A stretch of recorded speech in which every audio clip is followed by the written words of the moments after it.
آپ اسماعیل علیہ السلام کی اولاد میں سے ہیں۔ اسماعیل علیہ السلام کی خاطر جب اللہ تعالیٰ نے زمزم کا کنواں جاری کیا تو قبائل جرہم اور ایاد کے خانہ بدوش عرب سیدہ ہاجرہ کی اجازت سے وہاں آ کر رہائش پذیر ہوئے۔ کعبے کے متولی اسماعیل علیہ السلام اور ان کی اولاد رہی۔ ایک عرصے کے بعد بنو جرہم اور سیدنا اسماعیل کی اولاد میں کعبے کی تولیت کے سلسلے میں جھگڑا ہوا تو کعبے کی خدمت اور تولیت اولاد اسماعیل اور بنو جرہم میں تقسیم ہو گئی، اور جب بنو خزاعہ نے لڑ کر مکے پر قبضہ کیا تو ایک مدت تک کعبے کی تولیت بھی ان کے پاس رہی، لیکن بنو اسماعیل بہرحال مکے ہی میں رہے۔ ان کے ایک فرد کلاب نے شمالی عرب میں قبیلہ قزاعہ میں شادی کی، اس سے قصی پیدا ہوئے۔ وہ جوان ہو کر اپنے قبیلے میں واپس آ گئے۔ خسر کی وفات کے بعد قصی نے اپنے ننہال کی مدد سے بنو خزاعہ کو مجبور کیا کہ وہ شہر چھوڑ کر مضافات میں جا بسا۔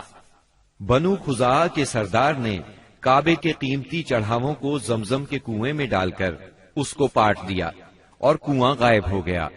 پھر قصی کو بہت بڑا اقتدار حاصل ہوا، اس کی اولاد پھلی پھولی اور اسے قوم کا بہت بڑا سردار تسلیم کیا گیا۔ قصی نے مکے میں ایک شہری مملکت کا آغاز کیا، وہاں دار الندوہ یعنی پارلیمنٹ اور ٹیکس کے نئے محکمے قائم کیے، لیکن وفات کے وقت حکومت اپنے بچوں میں تقسیم کر دی۔ کسی کو کعبے کی رکھوالی سونپی، کسی کو چابی دی، کسی کو فوج کی قیادت تو کسی کو ٹیکس کا حساب کتاب سونپا۔ بعد کی نسلوں میں انتظامات کی مزید تقسیم در تقسیم ہوئی۔ آغاز اسلام کے وقت وہاں 10 سرداروں کی ایک مجلس کار فرما نظر آتی تھی۔ قصی کے 4 بیٹے تھے، ان میں عبد مناف بڑے نامور اور صاحب عزت ہوئے۔ عبد مناف کے بھی 4 بیٹے تھے، ان میں ہاشم شہرت میں سبقت لے گئے۔ ہاشم آپ کے پردادا تھے، بہت دولت مند ہونے کے ساتھ ساتھ سخاوت، مروت اور احسان میں بھی بے مثال تھے۔ ہاشم کہلانے کی وجہ یہ تھی کہ ان کے عہد میں ایک مرتبہ مکہ مکرمہ میں قحط پڑ گیا۔ یہ فلسطین گئے اور اونٹوں پر آٹے کی بہت سی بوریاں لاد لائے، بہت سے اونٹ ذبح کیے، ان کا شوربہ تیار کیا، روٹیاں پکوائیں، ان روٹیوں کو شوربے میں بھگو بھگو کر اہل شہر کو کھلاتے رہے۔ عرب اس کھانے کو حشیم اور سرید کہتے ہیں۔ یہ سلسلہ ایک مدت تک جاری رہا، اسی وجہ سے ان کا نام ہاشم پڑ گیا۔ وہ حاجیوں کی خدمت اور مہمان نوازی میں بھی بڑھ چڑھ کر حصہ لیتے تھے۔ اسی سخاوت اور فیاضی سے ہاشم کا نام پورے عرب میں مشہور ہو گیا۔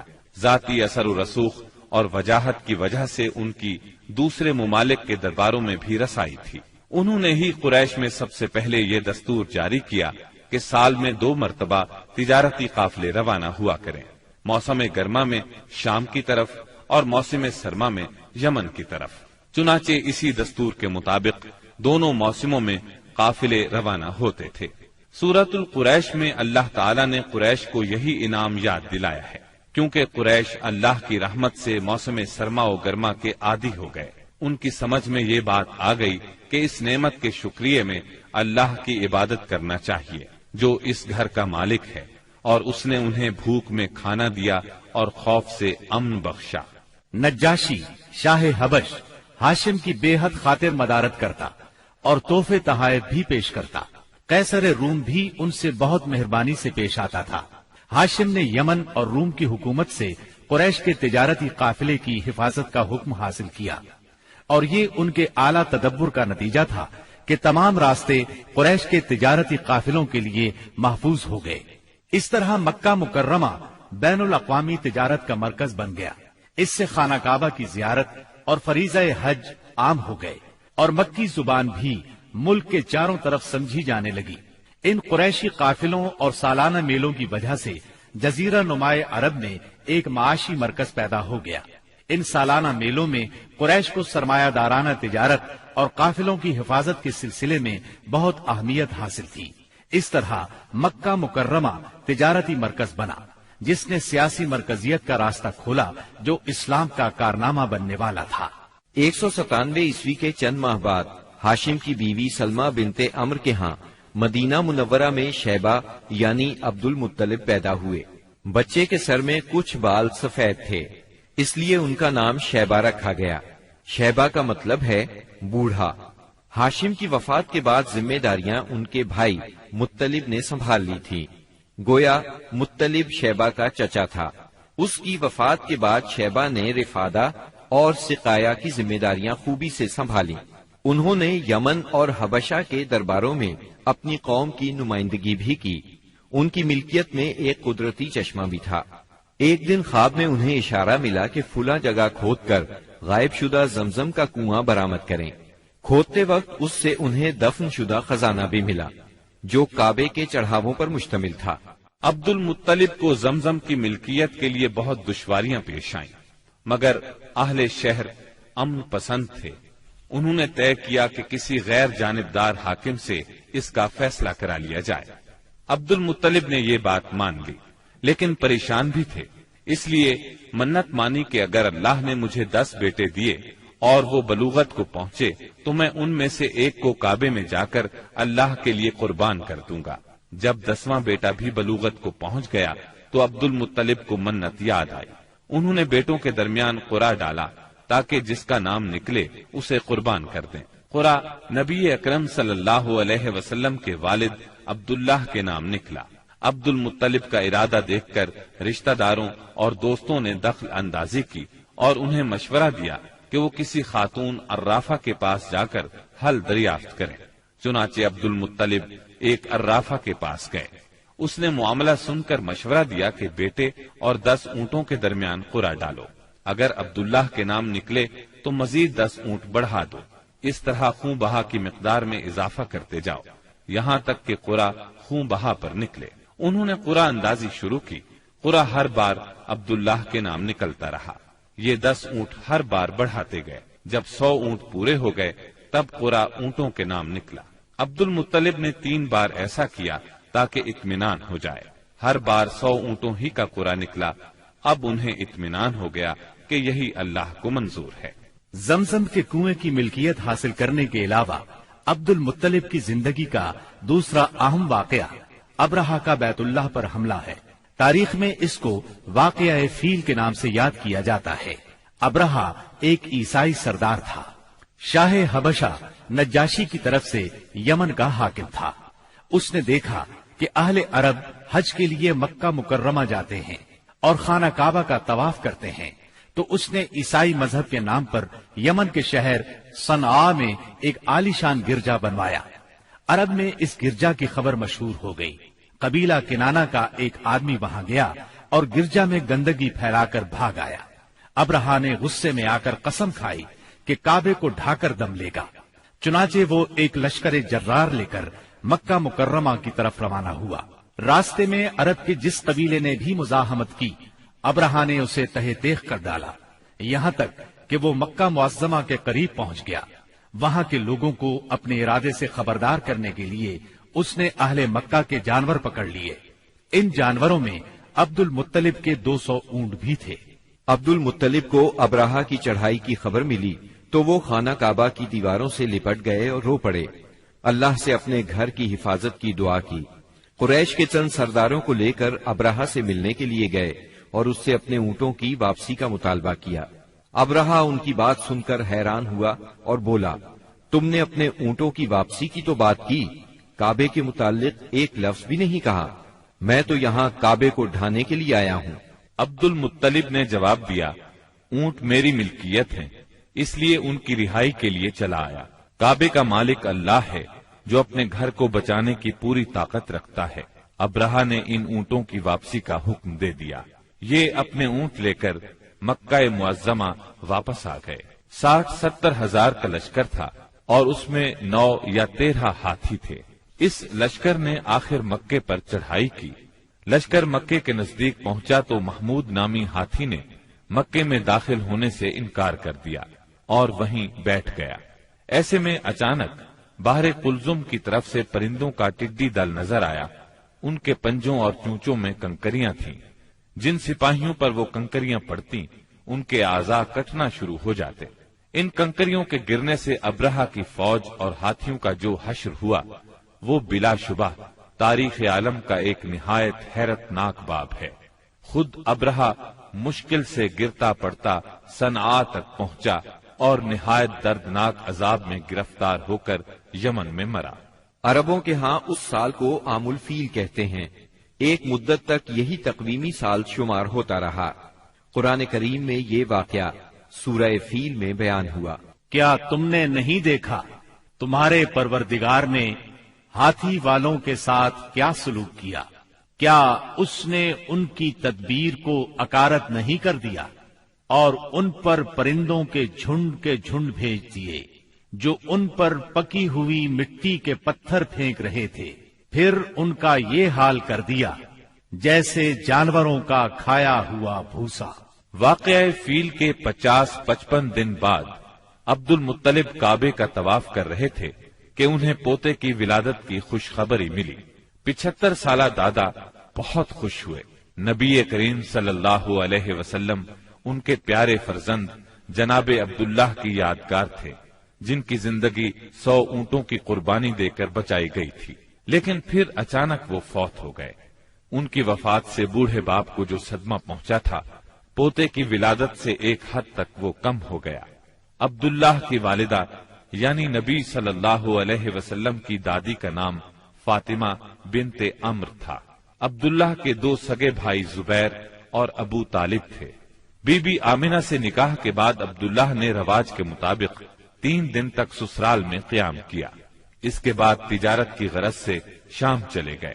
واپسی پر یثرب یعنی مدینہ منورہ میں ٹھہرے تاکہ اپنے والد کے حکم کے مطابق کھجوروں کا سودا کریں۔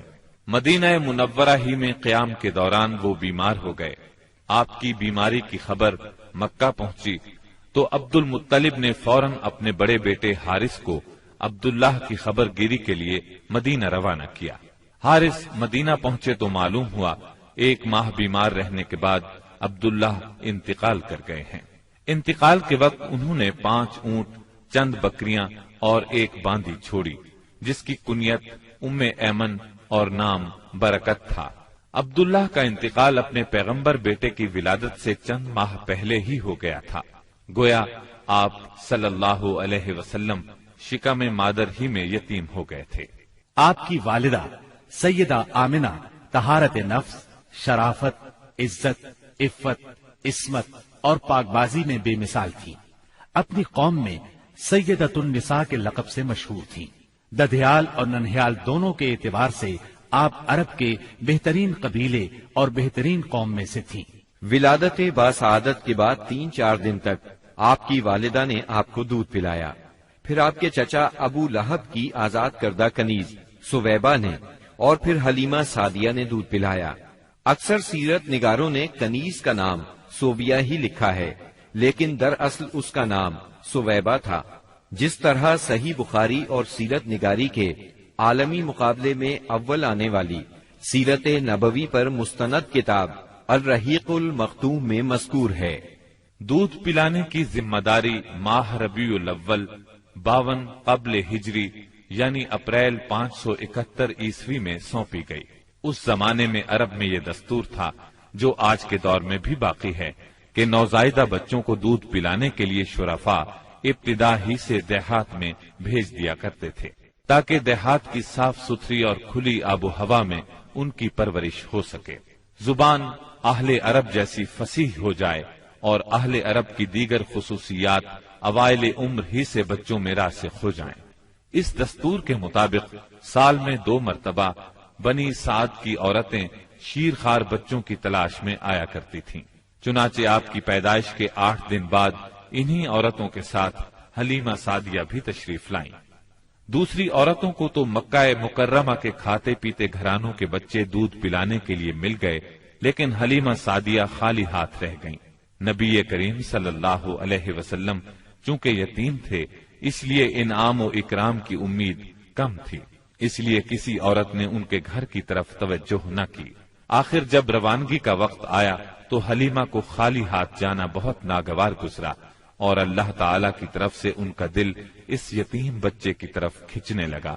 چنانچہ انہوں نے اپنے شوہر حارث سے جا کر کہا، اللہ کی قسم مجھے یہ اچھا نہیں لگتا کہ میری ساری سہیلیاں تو بچے لے کر جائیں اور میں اکیلی کوئی بچہ لیے بغیر جاؤں، میں جا کر اس یتیم بچے ہی کو لے لیتی ہوں۔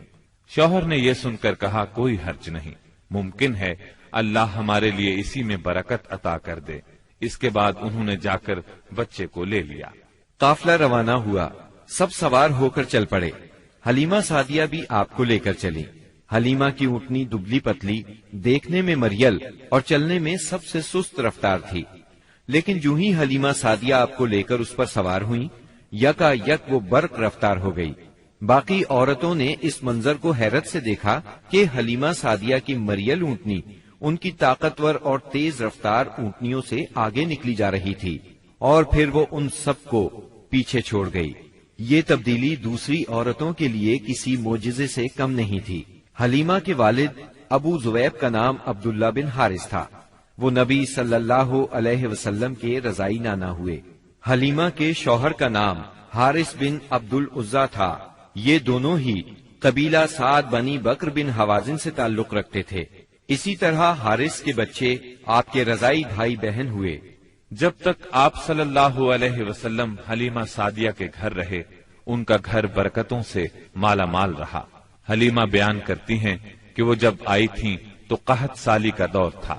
ان کے پاس ایک گدھی تھی جو اس قدر دبلی پتلی اور مریل تھی کہ پورے قافلے میں سب سے سست اور مریل چال چلتی تھی۔ ایک اونٹنی بھی تھی مگر وہ قطرہ دودھ کا نہیں دیتی تھی۔ حلیمہ کا اپنا بچہ بھوک سے بے قرار ہو کر بلکتا رہتا تھا، خود سوتا نہ ماں باپ کو سونے دیتا، مگر جب وہ آپ کو لے کر اپنے گھر آئیں اور آپ کو گود میں لیا تو سینہ دودھ سے بھر گیا، یہاں تک کہ آپ نے پیٹ بھر کر دودھ پیا، اور آپ صلی اللہ علیہ وسلم کے ساتھ حلیمہ کے بیٹے نے بھی خوب دودھ پیا۔ پھر دونوں آرام کی نیند سو گئے۔ اس رات حلیمہ کا بچہ بالکل نہ رویا۔ ادھر شوہر اونٹنی کے پاس گیا تو کیا دیکھتا ہے، تھن سے دودھ ابلا چاہتا ہے، چنانچہ وہ دودھ دوہنے لگا۔ اس نے اس قدر دودھ دوہا کہ گھر کے سب برتن بھر گئے۔ دونوں نے خوب دودھ پیا اور آرام کی نیند سو گئے۔ حلیمہ سعدیہ کا گھرانہ سب سے زیادہ قحط زدہ تھا، لیکن مکے سے واپسی کے بعد ان کی یہ حالت ہوئی کہ جب بکریاں چر کر گھر واپس آئیں تو ان کی کوکھیں نکلی ہوئی تھیں اور تھن دودھ سے لبریز تھے۔ اب گھر والے خوب دودھ پینے لگے، جبکہ قحط کی وجہ سے دوسرے گھرانوں کو دودھ بالکل نہیں ملتا تھا۔ یوں اس گھرانے کو مسلسل خیر و برکت نصیب ہوئی۔ حلیمہ کا دستور تھا کہ وہ ہر 6 ماہ بعد آپ کو مکے لاتی، والدہ اور خاندان کے لوگوں سے ملاتی اور پھر اپنے دیار بنی سعد واپس لے جاتی۔ جب مدت رضاعت پوری ہو گئی تو دودھ چھڑا کر آپ کی والدہ کے پاس لائی۔ اب تک وہ آپ کی وجہ سے خیر و برکت دیکھ چکی تھی، اس وجہ سے چاہتی تھی کہ آپ کو ابھی ان کے پاس ہی رہنے دیا جائے۔ چنانچہ انہوں نے آپ کی والدہ سے کہا، کیوں نہ آپ بچے کو ابھی میرے پاس ہی رہنے دیں تاکہ یہ اور مضبوط ہو جائے، مجھے مکے کی وبا سے ڈر لگتا ہے۔ والدہ اس پر راضی ہو گئیں اور حلیمہ آپ کو لے کر خوش خوش اپنے گھر آ گئیں۔ اس طرح آپ قریباً 2 برس تک وہیں رہے۔ پھر آپ کے سینہ مبارک کو چاک کرنے کا واقعہ پیش آیا۔ اس واقعے سے خوفزدہ ہو کر حلیمہ اور ان کے شوہر نے آپ کو آپ کی والدہ آمنہ کے حوالے کر دیا۔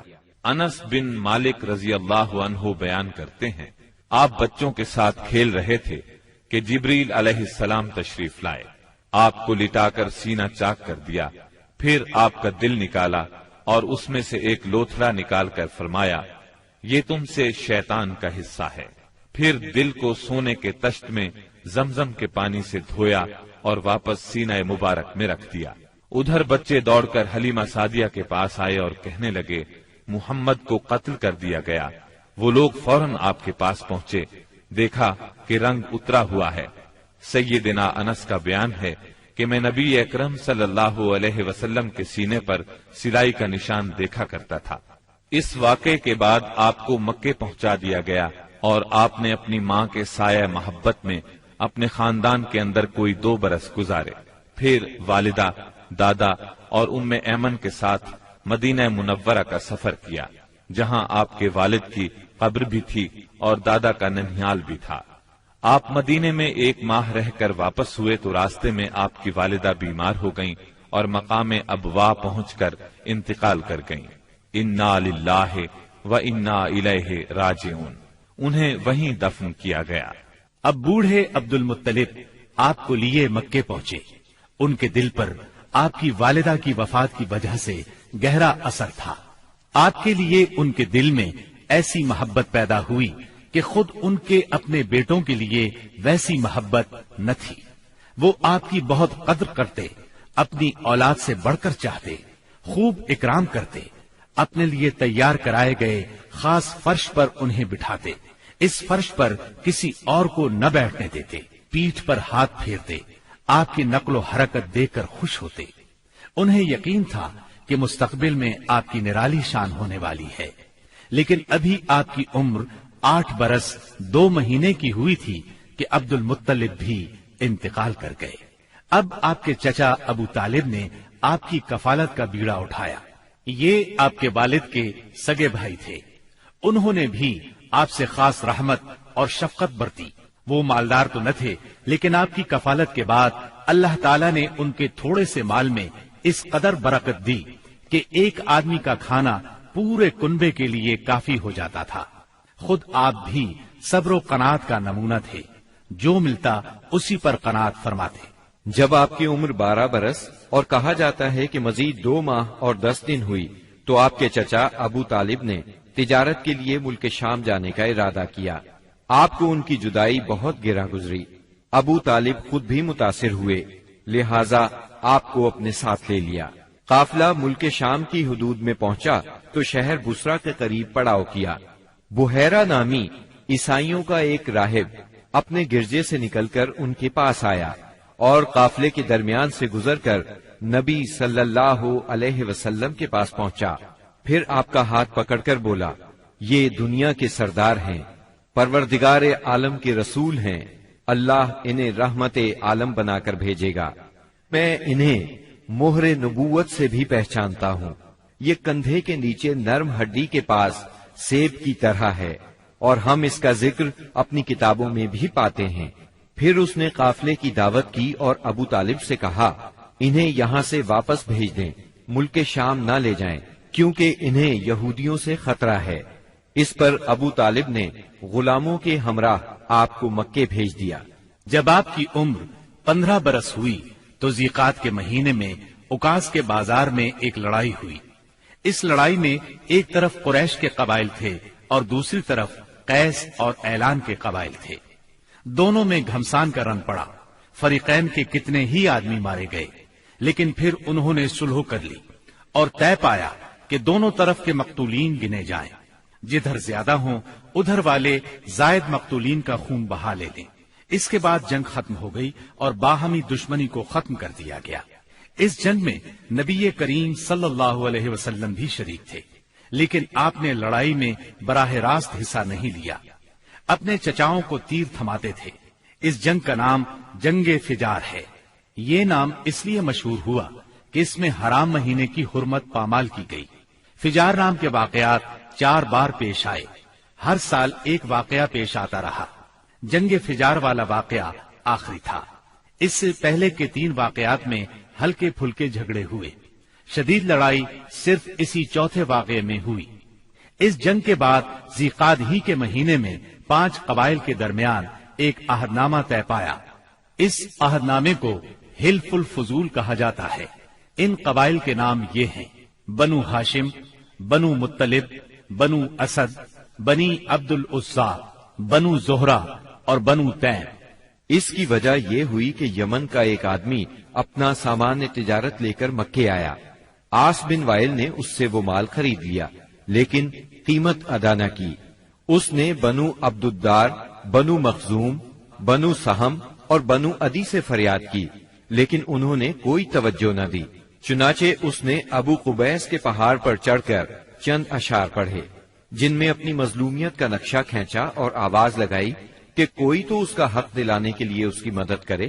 اس پر زبیر بن عبد المطلب نے دوڑ دھوپ کی، لہذا اس قبیلے کے افراد بنو تیم کے سردار عبداللہ بن جدعان کے گھر میں جمع ہوئے اور آپس میں عہد و پیمان کیا کہ مکے میں جو بھی مظلوم نظر آئے، خواہ مکے کا رہنے والا ہو یا کسی اور جگہ کا، یہ سب اس کی حمایت میں اٹھ کھڑے ہوں گے۔ انہوں نے عاص بن وائل سے بھی اس کا حق لے کر اس کے حوالے کیا۔ اس عہد و پیمان میں آپ بھی اپنے چچاؤں کے ساتھ تھے۔ نبوت سے سرفراز ہونے کے بعد آپ فرمایا کرتے تھے، میں عبداللہ بن جدعان کے مکان پر ایک ایسے معاہدے میں شریک ہوا کہ مجھے اس کے بدلے سرخ اونٹ بھی پسند نہیں، اور اگر میں اس کے لیے اسلام کے دور میں بلایا جاتا تو ضرور جاتا۔ نبی اکرم صلی اللہ علیہ وسلم یتیم پیدا ہوئے اور اپنے دادا پھر چچا کی کفالت میں رہے۔ والد سے وراثت میں جو کچھ ملا تھا اس سے کچھ نہیں ہو سکتا تھا، چنانچہ جو ہی آپ ہلکے پھلکے کام کرنے کے لائق ہوئے، اپنے رضائی بھائیوں کے ساتھ دیار بنی سعد میں بکریاں چرانے لگے۔ پھر جب مکہ معظمہ آئے تو وہاں بھی چند قیرات کے عوض اہل مکہ کی بکریاں چرائیں۔ قیرات 1 دینار کا 20واں یا 24واں حصہ ہوتا ہے، جس کی قیمت اس زمانے میں بمشکل 80-90 روپے سمجھ لیں۔ کم عمری میں بکریاں چرانا انبیاء کی سنت ہے۔ ایک بار عہد نبوت میں آپ نے فرمایا، کوئی بھی نبی نہیں گزرا مگر اس نے بکریاں ضرور چرائیں۔ پھر جب آپ جوان ہو گئے تو تجارت شروع کی۔ بعض روایات کی روح سے آپ صائب بن ابی صائب کے ساتھ مل کر تجارت کرتے تھے۔ آپ تجارت میں بہترین ساتھی تھے، لین دین کے معاملے میں لڑتے جھگڑتے تھے، نہ بحث کرتے تھے۔ تمام معاملات میں آپ حد درجے امانت دار، سچے اور پرہیزگار مشہور تھے۔ زندگی کے سبھی میدانوں میں آپ کا یہی طریقہ تھا۔ اسی بنا پر آپ کا لقب ہی امین مشہور ہو گیا تھا۔ ان تمام وجوہات کی بنا پر آپ کی شہرت سن کر سیدہ خدیجہ نے آپ کو تجارت کے لیے اپنے مال کی پیشکش کی۔ وہ عزت اور مال دونوں لحاظ سے قریش کی ایک معزز خاتون تھی۔ لوگوں کو اجرت دے کر اپنا مال تجارت کے لیے بھیجا کرتی تھی۔ اس پیشکش کے ساتھ انہوں نے یہ بھی کہا کہ وہ آپ کو سب سے اچھی اجرت دیں گی۔ چنانچہ آپ نے ان کے غلام میسرہ کے ساتھ شام کا سفر کیا، وہاں خرید و فروخت کی۔ اس خرید و فروخت میں بہت زیادہ نفع ہوا، اس قدر برکت ہوئی کہ پہلے کبھی اتنا منافع نہیں ہوا تھا۔ شام سے آپ مکہ واپس آئے اور سیدہ کی امانت انہیں سونپی۔ سیدہ خدیجہ نے امانت اور برکت کا یہ حال دیکھا تو حیرت زدہ رہ گئیں۔ ادھر میسرہ نے بھی آپ کی باتیں انہیں بتائیں۔ تب سیدہ نے محسوس کر لیا کہ انہیں ان کی مراد مل گئی ہے، چنانچہ انہوں نے آپ سے اپنی سہیلی کے ذریعے سے شادی کی خواہش ظاہر کی۔ انہوں نے سیدہ خدیجہ کے چچا عمرو بن اسد کو پیغام بھیجا۔ اس طرح بات طے ہوئی۔ نکاح کا خطبہ ابو طالب نے پڑھا، اس میں اللہ کی حمد و ثنا کی، پھر آپ کے فضل و شرف کا ذکر کیا۔ اس کے بعد ایجاب و قبول کے الفاظ کہے اور مہر بیان کیا۔ یہ ملک شام کے سفر سے واپسی کے 2 مہینے اور چند دن بعد کی بات ہے۔ اس وقت آپ کی عمر 25 سال تھی اور سیدہ خدیجہ کی عمر 40 سال تھی۔ سیدہ خدیجہ کی شادی پہلے عتیق بن عائز مخزومی سے ہوئی تھی، وہ انتقال کر گیا تو ابو حالہ تیمی سے ہوئی، اس سے ایک بچہ بھی ہوا، مگر پھر ابو حالہ بھی فوت ہو گیا۔ اس کے بعد بڑے بڑے سرداران قریش نے شادی کا پیغام دیا، مگر سیدہ خدیجہ راضی نہ ہوئی، یہاں تک کہ اللہ تعالی نے انہیں آپ کی طرف مائل کر دیا، اور اس طرح سیدہ کو آپ صلی اللہ علیہ وسلم کی زوجیت کا شرف حاصل ہوا۔ سیدہ خدیجہ نبی صلی اللہ علیہ وسلم کی پہلی بیوی تھی۔ ان کے جیتے جی آپ نے کسی اور سے شادی نہ کی۔ آپ کی تمام اولاد بھی انہی سے ہوئی، صرف ابراہیم ماریا قبطیہ سے ہوئے۔ آپ کی اولاد کے نام یہ ہیں، پہلے قاسم پیدا ہوئے، پھر زینب، پھر رقیہ، پھر ام کلثوم، پھر فاطمہ، پھر عبداللہ۔ بعض مورخوں نے تعداد اولاد اور اولاد کی ترتیب اس سے مختلف بھی لکھی ہے۔ آپ صلی اللہ علیہ وسلم کے تمام لڑکے بچپن میں فوت ہو گئے، البتہ تمام بچیوں نے عہد نبوت کو پایا، اسلام لائیں اور ہجرت بھی کی، اور سب کی سب آپ کی زندگی ہی میں انتقال کر گئی۔ صرف سیدہ فاطمہ آپ کے 6 ماہ بعد فوت ہوئی۔ آپ کی عمر کا 35واں سال تھا کہ ایک زوردار سیلاب آیا، اس سے خانہ کعبہ کی دیواریں پھٹ گئیں۔ ایک بار پہلے آگ بھی لگی تھی، اس لیے آگ کی وجہ سے دیواریں کمزور ہو چکی تھیں۔ اب قریش نے فیصلہ کیا کہ خانہ کعبہ کی نئے سرے سے تعمیر کی جائے۔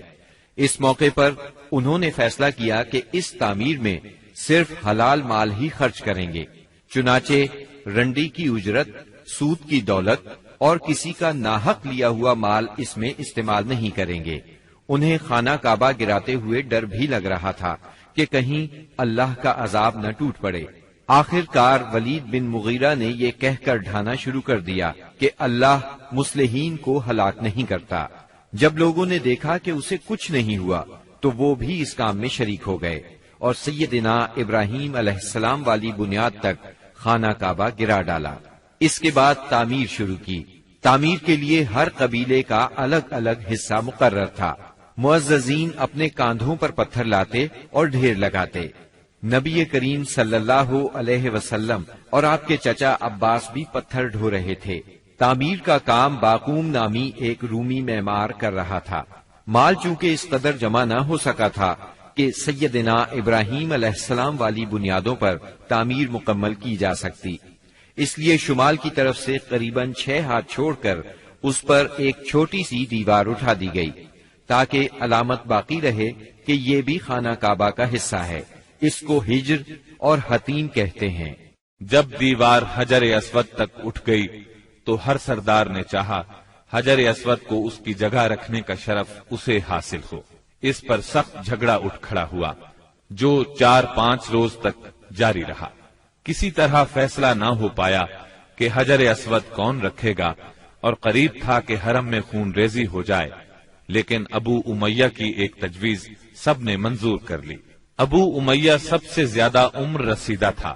اس نے کہا، میری تجویز یہ ہے کہ کل صبح مسجد حرام کے دروازے سے جو شخص سب سے پہلے داخل ہو اس سے فیصلہ کرا لیا جائے، یعنی وہ جس کے حق میں فیصلہ دے دے حجر اسود وہی اس کی جگہ پر رکھے گا۔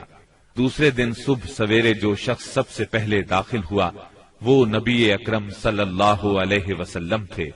قریش آپ کو دیکھتے ہی بول پڑے، هذا الامین رضینا هذا محمد، یہ تو محمد ہیں جو کہ امین ہیں، ہم ان سے راضی ہیں۔ پھر آپ ان کے نزدیک پہنچے تو آپ کو تفصیل سنائی گئی۔ آپ نے اس مسئلے کا حل یہ نکالا کہ ایک چادر لی، اس میں حجر اسود کو رکھا اور سب سرداروں سے کہا اس چادر کو سب لوگ کناروں سے پکڑ کر اٹھائیں۔ سب نے ایسا ہی کیا۔ جب چادر حجر اسود کی جگہ پہنچ گئی تو آپ نے اپنے مبارک ہاتھوں سے حجر اسود کو اس کی جگہ پر رکھ دیا۔ یہ اس قدر عمدہ فیصلہ تھا کہ سب خوش ہو گئے۔ نبی کریم صلی اللہ علیہ وسلم بچپن ہی سے عقل سلیم کے مالک تھے، پاک دامن تھے، بھرپور قوت کے مالک تھے۔ جوانی اور پختگی کا زمانہ آیا تو آپ کی خوبیاں اور زیادہ نکھر کر سامنے آئیں۔ آپ درست سوچ، صحیح نظر، بہترین اخلاق اور عمدہ عادات کا سب سے بلند نمونہ تھے۔ سچائی اور امانت، صبر و شکر، حیا اور وفا، خیر خواہی اور تواضع سبھی میں ممتاز تھے۔ بھلائی اور احسان میں آپ کا کوئی ثانی نہیں تھا۔ ابو طالب نے کیا خوب کہا ہے، وہ گورے مکھڑے والا جس کی برکت سے ابر رحمت برستا ہے، وہ یتیموں کا سہارا اور بیواؤں کا نگہبان ہے۔ آپ بہت صلہ رحمی کرنے والے تھے، لوگوں کا بوجھ اپنے سر لیتے تھے، کنگال کی ایسی مدد فرماتے کہ مالدار ہو جاتا یا روزگار سے لگ جاتا، مہمان کی مہمانی کرتے اور مصیبت کے مارے ہوں سے تعاون فرماتے۔ اللہ تعالیٰ نے آپ کی حفاظت اور نگہبانی کا خاص انتظام فرمایا تھا، اور قوم کے اندر پھیلی ہوئی خرافات اور برائیوں کے خلاف آپ کے دل میں نفرت ڈالتی تھی۔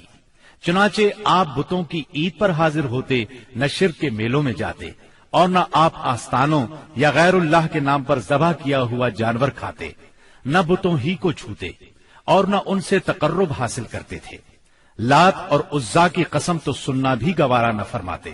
شراب نوشی اور کھیل کود کی مجلسوں سے آپ انتہائی دور تھے۔